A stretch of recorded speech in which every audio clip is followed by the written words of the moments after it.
किसी गांव में एक सेठ रहता था। उसका एक ही बेटा था जो व्यापार के काम से परदेश गया हुआ था। सेठ की बहू एक दिन कुएं पर पानी भरने गई।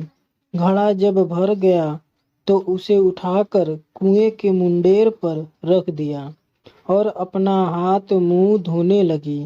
तभी कहीं से 4 राहगीर वहां आ पहुंचे।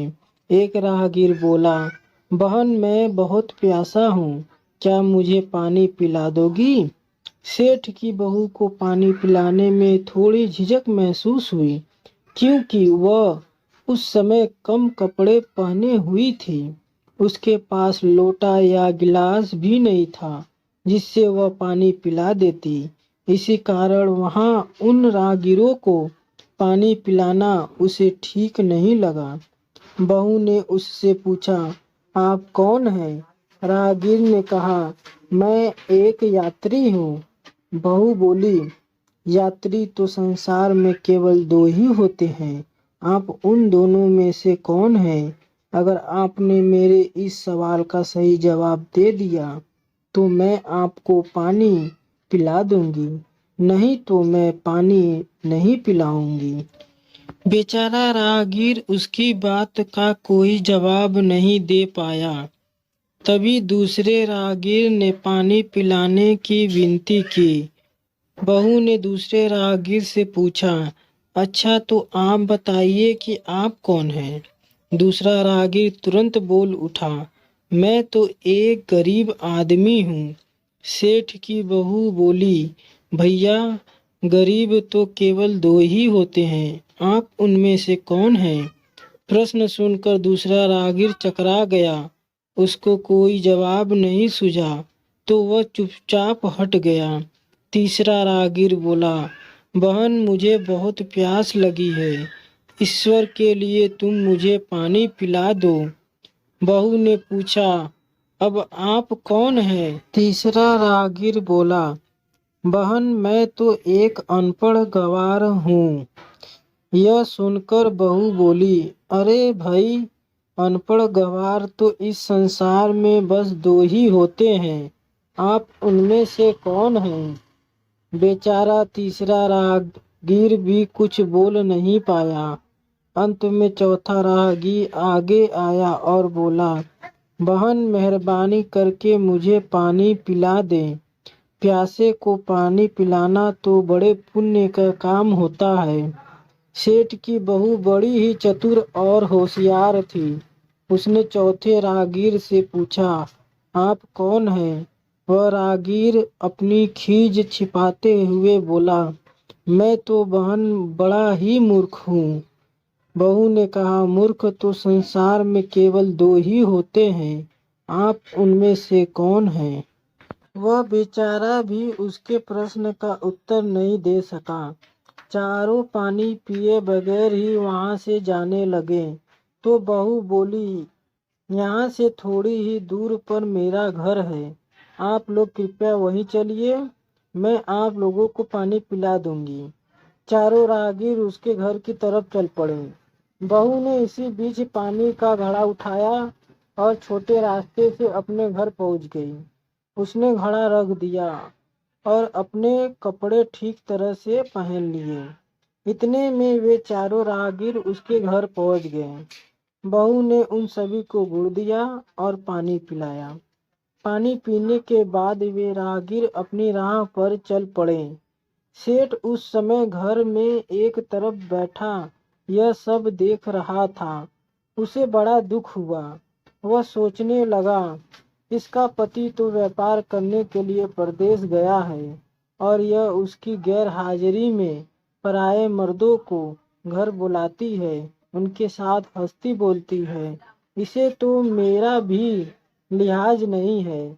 यह सब देख अगर मैं चुप रह गया तो आगे से इसकी हिम्मत और बढ़ जाएगी। मेरे सामने इसे किसी से बोलते बतियाते शर्म नहीं आती तो मेरे पीछे न जाने क्या क्या करती होगी। फिर एक बात यह भी है कि बीमारी कोई अपने आप ठीक नहीं होती, उसके लिए वैद्य के पास जाना पड़ता है। क्यों न इसका फैसला राजा पर ही छोड़ दूं। यही सोचता वह सीधा राजा के पास जा पहुंचा और अपनी परेशानी बताई। सेठ की सारी बातें सुनकर राजा ने उसी वक्त बहू को बुलाने के लिए सिपाही बुलवा भेजे और उनसे कहा तुरंत सेठ की बहू को राजसभा में उपस्थित किया जाए। राजा के सिपाहियों को अपने घर पर आया देख उस सेठ की पत्नी ने अपनी बहू से पूछा, क्या बात है बहू रानी, क्या तुम्हारी किसी से कहा सुनी हो गई थी जो उसकी शिकायत पर राजा ने तुम्हें बुलाने के लिए सिपाही भेज दिए। बहू ने सास की चिंता को दूर करते हुए कहा, नहीं सासू माँ, मेरी किसी से कोई कहा सुनी नहीं हुई है, आप जरा भी फिक्र न करें। सास को आश्वस्त कर वह सिपाहियों से बोली, तुम पहले अपने राजा से यह पूछकर आओ कि उन्होंने मुझे किस रूप में बुलाया है, बहन, बेटी या फिर बहू के रूप में। किस रूप में उनकी राज्यसभा में मैं आऊं। बहू की बात सुन सिपाही वापस चले गए। उन्होंने राजा को सारी बातें बताई। राजा ने तुरंत आदेश दिया कि पालकी लेकर जाओ और कहना कि उसे बहू के रूप में बुलाया गया है। सिपाहियों ने राजा की आज्ञा के अनुसार जाकर सेठ की बहू से कहा, राजा ने आपको बहू के रूप में आने के लिए पालकी भेजी है। बहू उसी समय पालकी में बैठकर राजसभा में जा पहुंची। राजा ने बहू से पूछा, तुम दूसरे पुरुषों को घर क्यों बुला लाई जबकि तुम्हारा पति घर पर नहीं है। बहू बोली, महाराज, मैंने तो केवल कर्तव्य का पालन किया। प्यासे पथिकों को पानी पिलाना कोई अपराध नहीं है, यह हर गृहिणी का कर्तव्य है। जब मैं कुएं पर पानी भरने गई थी तब तन पर मेरे कपड़े अजनबियों के सम्मुख उपस्थित होने के अनुरूप नहीं थे। इसी कारण उन राहगीरों को कुएं पर पानी नहीं पिलाया। उन्हें बड़ी प्यास लगी थी और मैं उन्हें पानी पिलाना चाहती थी, इसलिए उनसे मैंने मुश्किल प्रश्न पूछे और जब वे उनका उत्तर नहीं दे पाए तो उन्हें घर बुला लाई। घर पहुंचकर ही उन्हें पानी पिलाना उचित था। राजा को बहू की बात ठीक लगी। राजा को उन प्रश्नों के बारे में जानने की बड़ी उत्सुकता हुई जो बहू ने चारों राहगीरों से पूछे थे। राजा ने सेठ की बहू से कहा, भला मैं भी तो सुनूं कि वे कौन से प्रश्न थे जिनका उत्तर वे लोग नहीं दे पाए। बहू ने तब वे सभी प्रश्न दोहरा दिए। बहू के प्रश्न सुन राजा और सभासद चकित रह गए। फिर राजा ने उससे कहा, तुम खुद ही इन प्रश्नों के उत्तर दो, हम अब तुमसे यह जानना चाहते हैं। बहू बोली, महाराज, मेरी दृष्टि में पहले प्रश्न का उत्तर है कि संसार में सिर्फ दो ही यात्री हैं, सूर्य और चंद्रमा। मेरे दूसरे प्रश्न का उत्तर है कि बहू और गाय इस पृथ्वी पर ऐसे दो प्राणी हैं जो गरीब हैं। अब मैं तीसरे प्रश्न का उत्तर सुनाती हूँ। महाराज, हर इंसान के साथ हमेशा अनपढ़ गवारों की तरह जो हमेशा चलते रहते हैं वे है भोजन और पानी। चौथे आदमी ने कहा था कि वह मूर्ख है और जब मैंने उससे पूछा कि मूर्ख तो दो ही होते हैं, तुम उनमें से कौन से मूर्ख हो, तो वह उत्तर नहीं दे पाया। इतना कहकर वह चुप हो गई। राजा ने बड़े आश्चर्य से पूछा, क्या तुम्हारी नज़र में इस संसार में सिर्फ दो ही मूर्ख हैं? हाँ महाराज, इस घड़ी इस समय मेरी नज़र में सिर्फ दो ही मूर्ख हैं। राजा ने कहा, तुरंत बतलाओ कि वे दो मूर्ख कौन हैं। इस पर बहू बोली, महाराज, मेरी जान बख्श दी जाए तो मैं इसका उत्तर दूं।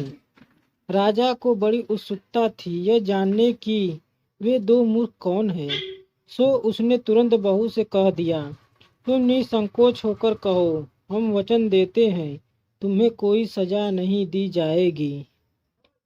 बहू बोली, महाराज, मेरे सामने इस वक्त बस दो ही मूर्ख हैं।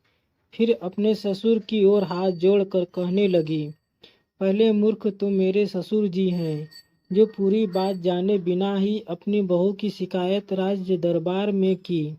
अगर इन्हें शक हुआ ही था तो यह पहले मुझसे पूछ तो लेते, मैं खुद ही इन्हें सारी बातें बता देती। इस तरह घर परिवार की बेइज्जती तो नहीं होती। ससुर को अपनी गलती का एहसास हुआ। उसने बहू से माफी मांगी। बहू चुप रही। राजा ने तब पूछा, और दूसरा मूर्ख कौन है? बहू ने कहा, दूसरा मूर्ख खुद इस राज्य का राजा है, जिसने अपनी बहू की मान मर्यादा का जरा भी ख्याल नहीं किया और सोचे समझे बिना ही बहू को भरी राजसभा में बुलवा लिया। बहू की बात सुनकर राजा पहले तो क्रोध से आग बबूला हो गया, परंतु तभी सारी बातें उसकी समझ में आ गई। समझ में आने पर राजा ने बहू को उसकी समझदारी और चतुराई की सराहना करते हुए उसे ढेर सारे पुरस्कार देकर सम्मान सहित विदा किया। दोस्तों, यह कहानी अगर आपको अच्छा लगे तो प्लीज़ शेयर करें, सब्सक्राइब करें और लाइक करें। धन्यवाद।